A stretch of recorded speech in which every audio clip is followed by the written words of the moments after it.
Hello, everyone. I'm Jeff Brandon along with Walt Fry, and this is Norristown Eagles football for 1996.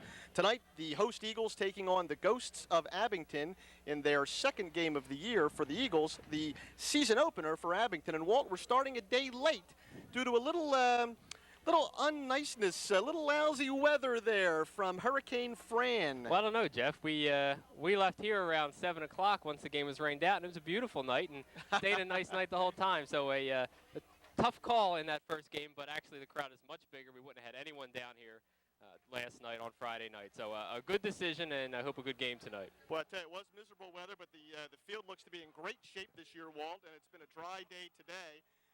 Beautiful evening. It's a little humid out here, but the air is still. Certainly wind will not be a factor as you see the Eagles take the field here this evening. To the applause of those in attendance, I would have to say at game time here, though, a sparse crowd. Yeah, at this point it's a sparse crowd. You never know how many people are just finding out about it. Maybe the noise and the commotion down here would draw them to it, not knowing the outcome after last night's cancellation, although it was in the paper. So you hope it gets a little bit bigger tonight, but not one of the biggest rivals for Narstown tonight, so that may contribute to the lack of crowd as well. Well, as far as preparation for this game, Narstown certainly comes into this ball game as the favorite by virtue of their normally stellar record here in Suburban 1 National. Abington struggling the past couple of years. Last year finishing at 2-9. Tough to prepare for a team like Abington? Well, I think it's tough to prepare really for anybody in this conference. We've talked about how difficult the conference is in years past, and anybody can jump up and bite you at any time. I think it's just difficult at this point because you're still not quite sure what you have. Norristown lost some players in some key positions last year, and I'm sure that those 3 weeks of practice really help you out during the spring or during the summertime, and Roger Grove knows what he has at this point, but I think it's a lot better to get some game action in. I'm sure Norristown benefited from their first game, their first non-league game against Westchester Henderson. And that game against Henderson, Norristown really playing for dramatics, pulling out a last-second victory, and DeAndre Baker coming up with 2 big touchdowns for Norristown. Well, it's typical Norristown offense, and that is big plays. Usually it's not done through the air, however, it's done on the ground. So DeAndre Baker did have a couple significant plays last week, only 2 receptions, but both big gainers. So you don't know quite what you're going to see from Norristown this year. That may keep their opponents off guard and make it tough to prepare for Norristown this year. And one of the issues tonight, certainly for Norristown, has to be early season injuries. Two key players for this Norristown squad, Lofton Thompson and Ra Lusain, both injured and both will try to play tonight, although it doesn't look like we're going to see them playing both ways as they normally would. Right. They're 2 of the senior leaders and 2 guys who've really been big contributors as sophomores and juniors. Both of them have been starters for 2 years now, and this year we're really counted on to go both ways. Lusain on the line going both ways, and Lofton Thompson as the main running back and as safety on the defense. But this week, looks like we're going to see Thompson start at safety and maybe not in the offensive backfield, and Lusain is going to start on the defensive line and not go offensively. So Norristown's going to lose a little bit there, but you certainly don't want to get your key players more seriously injured at this juncture of the season. And to replace Thompson in the backfield, you're going to have probably his two-way compatriot, Will Gant, who has been a standout at nose guard and linebacker on defense, especially last year. Right, Will Gant's a guy we've never seen in the offensive backfield, so this should be interesting. He was always an interesting player to watch on the defensive line, in that he's a little shorter than maybe the guys he's going up against, but very short, very compact, very strong. So got a lot of penetration down low. It should be interesting to see what he does in the backfield. I don't know what kind of speed Will Gant has. We'll have to find that out. But right now it looks like they're going to have 2 guys starting who are more fullbacks than tailbacks. And that other fellow is, of course, James Kelly, who was the lead blocker on this team last year for standout running back Damon Carroll. And I don't think you can talk about this year's Norristown squad without at least mentioning Damon's name and probably that of Jeff Fiss, probably the 2 key losses from the graduating seniors last year. Right. Well, Jeff Fiss was a guy that everybody talked about coming into the year as one of the top 2-way linemen in the state. Really just a bulldozer, especially on offense. When Narstown needed tough yards last year, as good as Damon Carroll was, anybody could have run behind some of the holes that Fiss blew open. Damon Carroll, what can you say? He went to one of the top offensive collegiate programs in the University of Florida, which covet speed. And certainly Damon Carroll has plenty of that, one of the top recruits in the country. So a player of that caliber, you really can't underestimate the loss. This year, again, it may be tougher for opponents to prepare because Narstown may spread it around a little more. And we saw them throw a good number of times in their first game against Westchester Henderson. In fact, 18 times they put it in the air. So it's going to be a little more diversified probably for Norristown, especially with Lofton Thompson's early injury. And that coming off a season last year when if Norristown threw the ball 5 times in a game, that was a lot. As we take a look out at the center of the field, it looks like Norristown won the battle in numbers. They have 6 co-captains to 4 for Abington, but Abington has won the toss, and it looks like they have elected to kick. Norristown will be defending the goal to the left of your screen. They are, of course, in their home blue uniforms.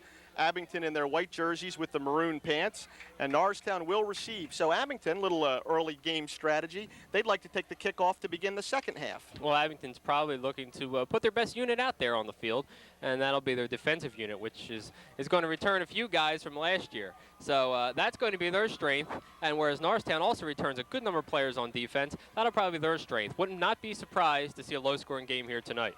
And at quarterback tonight for Norristown, Walt, we really weren't sure before arriving here this evening who that would be, but we're told it is going to be John McClure, who actually came into the game, that Westchester Henderson game, and led the Eagles to victory. McClure, at 6'2", 180 pounds, is a senior, comes with a little more experience. 2 other folks, a junior and a sophomore, who are competing back there as well, but we're going to take a look at McClure first tonight. Right, well, McClure was 3 for 6 last week against Henderson, 84 yards. So obviously when he goes up, he gets results in the form of yardage. That should make Norristown a little more exciting to watch. And it looks like back deep for Norristown, we have number 3, Lofton Thompson. So they've still got him there to return kicks, joined by number 4, Desmond Wright, and number 15, DeAndre Baker. Doing the kicking for Abington tonight is number 20, Randy McNeil. And we're set to go, folks. This is our first broadcast of the year, the second Eagles game. They come into this game 1-0, looking to make it 2-0 against the Ghosts from Abington. There's the whistle. We're ready to play the first 12 minutes of the game. Low kick. They kick it short, taken by one of the up men, James Kelly, at about the 30-yard line. Kelly fumbles.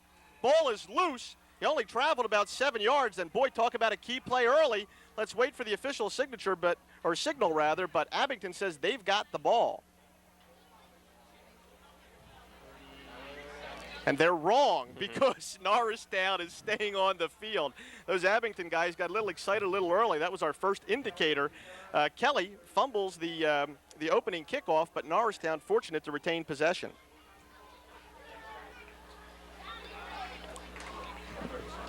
So it'll be 1st and 10 for Norristown from their own 37-yard line. Starting at quarterback, number 1, John McClure. In the backfield, it looks like we do have number 33, James Kelly, along with number 3, Lofton Thompson. So forget all that talk about Thompson not starting both ways. He's in there. The first snap, they look to pass. The quick out to Baker. He takes it, turns upfield. Good open field tackle, though, by the Ghosts. That's going to pick up about 4 or 5 yards.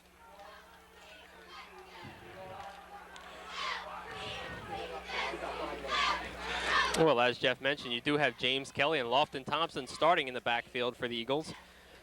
Across the front line, Josiah Perry is going to be the tight end.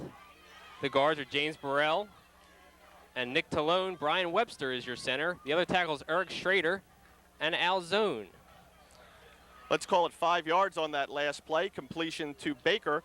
2nd and 5. The quick hit to Kelly up the middle. He picks up about 2 or 3, but good interior coverage by the Ghosts.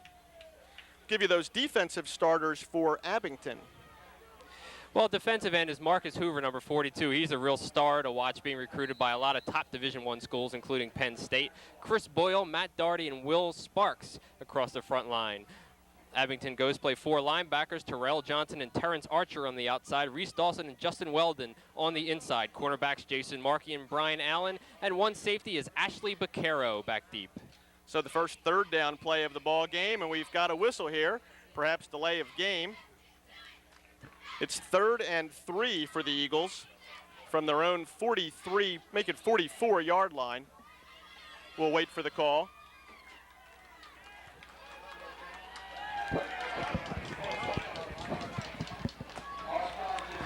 So it looks like Narstown not called for delay of game, but one of their linemen setting up in the neutral zone. They're called for offsides before the snap of the ball.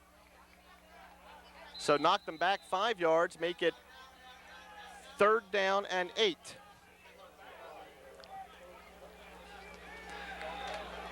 Eagles will reset.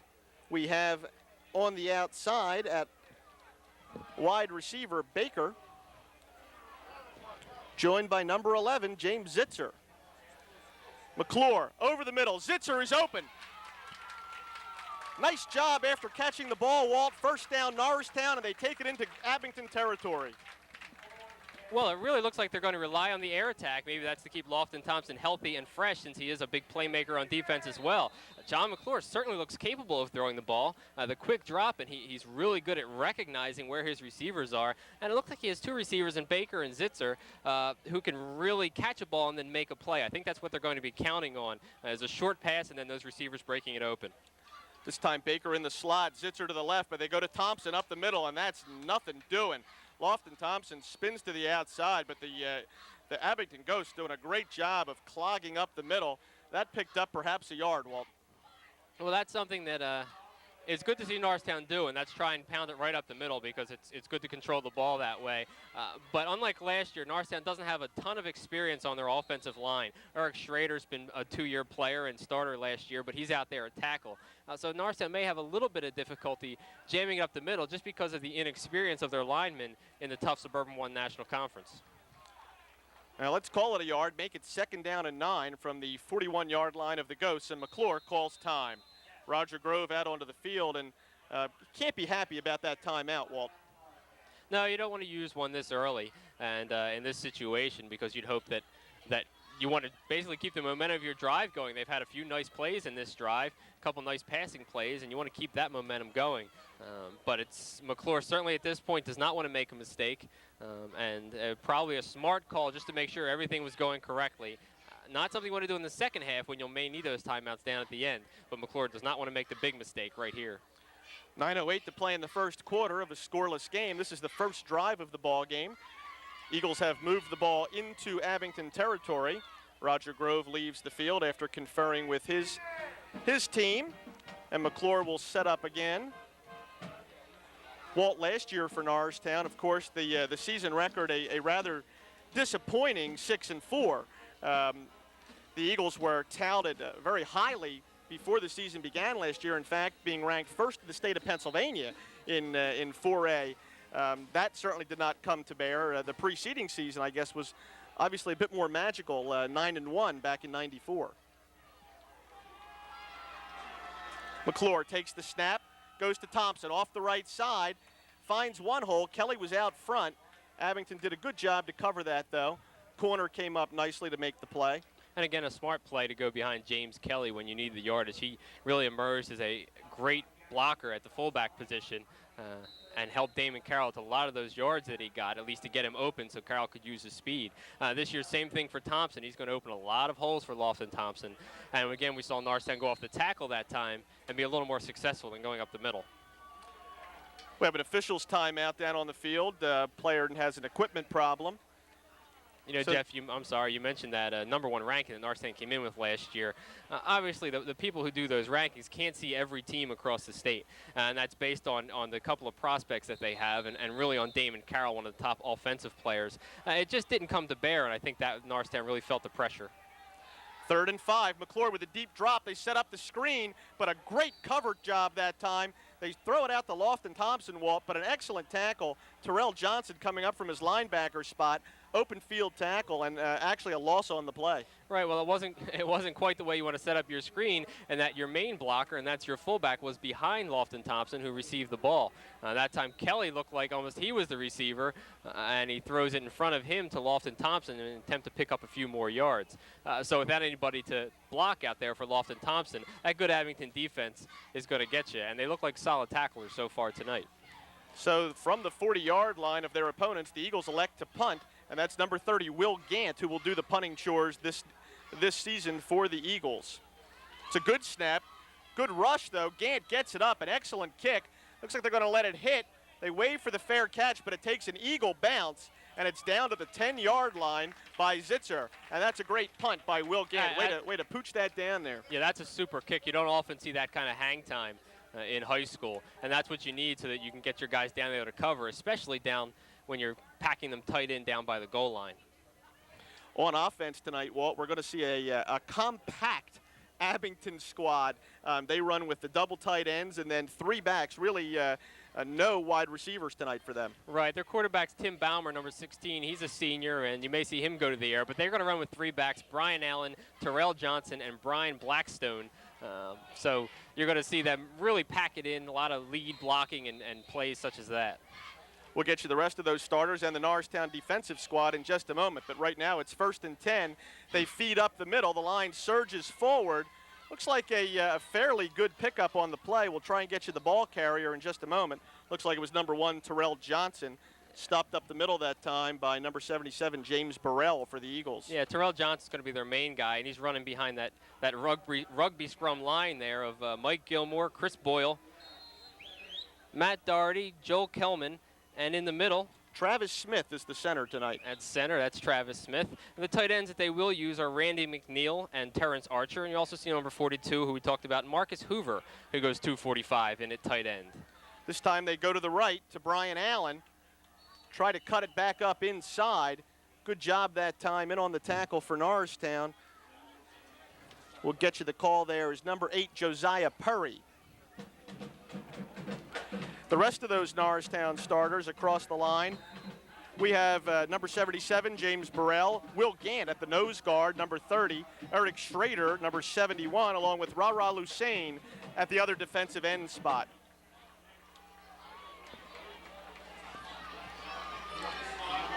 Third down and 2. Oh, vicious hit, but I believe it's going to be good enough for the first down, Walt. That time there was a big stick that time from a Norristown defender, but not before the first down was achieved by number 2, Brian Blackstone. Well, that experienced linebacking core is going to lead that Norristown defense. Al Zone and James Kelly really emerged last year as 2 top linebackers. Behind them, it's going to be DeAndre Baker and Desmond Wright on the corners. Lofton Thompson will be the playmaking safety, along with number 10, Garvin Stewart. 1st and 10. That was either a busted play or misdirection. Either way, it was good for about 4 yards. Yeah, the backs looked a little confused there, and you got to be happy to get 4 yards out of that play. But when you have that many guys jammed in the backfield, you're going to have sometimes guys bumping into each other. So Abington obviously isn't going to use any deception. They're going to come right out with the power game. You just have to figure out which guy is getting the ball. We're scoreless here in the first quarter, 5:30 remaining in this first period. Abington with their first offensive series of the game. And they have given themselves a little bit of breathing room, starting this drive on their own 10-yard line, now out to their own 25, 2nd and 6. Blackstone in motion, the quick handoff up the middle to Terrell Johnson. Only picks up about 2, perhaps 3. And Jeff, so far Norristown, because of the compact nature of Abington's setup, is using Lofton Thompson up on the line almost as a stand-up linebacker. And so far the Ghosts have run away from Thompson and mostly come to the left side, whereas Thompson's lining up on the right. So Norristown's going to try to do something to figure out how to get Lofton Thompson involved in this game, but it also may keep him healthy and fresh for offense. So it's 3rd and 3 now from the 27-yard line. Baumer takes a look at that offense. Man in motion, little play action. To the outside, out of the backfield comes Terrell Johnson. Good job that time by Baumer on the play action pass. Bootlegs it a little to the right side and finds Johnson for a nice completion and another first down. Right, and that's the advantage of having a all-senior backfield. Because you can do those kind of plays, and guys who've been working together, whether it be on the varsity team as a second team or on the junior varsity for a few years, and that's a lot of experience to be able to use those 3 backs in a play action format and then swing it out to that tight end. Nice play by the Ghosts. They pick up 12 on the play. Another quick hit up the middle, and I tell you, that Abington line is really surging forward, Walt. That time it was Johnson on the carry again, and I thought he was stopped after about 4 yards, and he bulled ahead, got 7 out of it, making it 2nd down and 3, and the ball approaching midfield. Well, Narstown so far is being pushed back a little bit.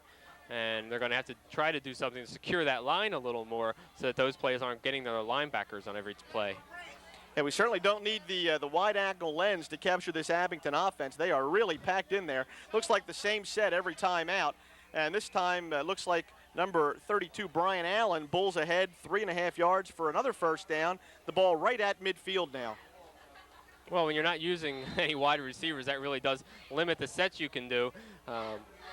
But it's still a chore for Narstown to figure out exactly which back of the three is going to get the ball. It's almost like a little three-card Monty, you know. They shuffle those three guys back there. You're not sure which one has the nut, you know. Or yeah. And Balmer handles it well.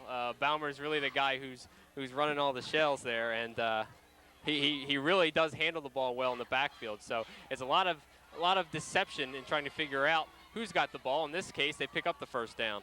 And the officials doubted it. I had already called the first down, but I guess they felt the need to double check. Yeah, them or Roger Grove. He may have called for that one too. And actually the ball spotted just to the Abington side of the 50-yard line. Clock running as this ground game chews up a big part of the first quarter here, 3:19 to play. This time they go around the right side to Allen. He's got some blockers, but Norristown contains nicely this time, probably only 2 on the carry. And again, the strength of a Narstown defense is always going to be pursuit because of team speed. So when a guy goes to the outside, it's going to be a tough time to get yardage out there, especially the short side, as Abington tried to utilize that time. But Norristown pursues well down the line with Zone Kelly and Lofton Thompson coming in from his safety position. And the guy at the bottom of the pile that last time, no surprise, Ra Lusain. He is an aggressive player, especially out of his defensive role. And this time they go up the middle, the quick handoff, and that was an excellent job on the play fake. It was a quick hit up the middle, and I think by the time Norristown realized it, the back was already past the line of scrimmage. Yeah, there are huge holes as soon as Abington hits the line, and that's because Norristown has to keep it spread a little bit because Abington is always sending one of those three backs around the corner. So in trying to cut that down, there's a little bit of room there to run in the middle of the field, and so far Abington's mixing it up enough to be successful. And once again, sustaining this drive, 1st and 10, the handoff up the middle again, and this time Terrell Johnson is stopped almost dead at the line of scrimmage. The line of scrimmage there being the 40-yard line of the Norristown Eagles. That was 1st and 10. We're going to call it a yard on the carry, make it 2nd and 9 for Abington.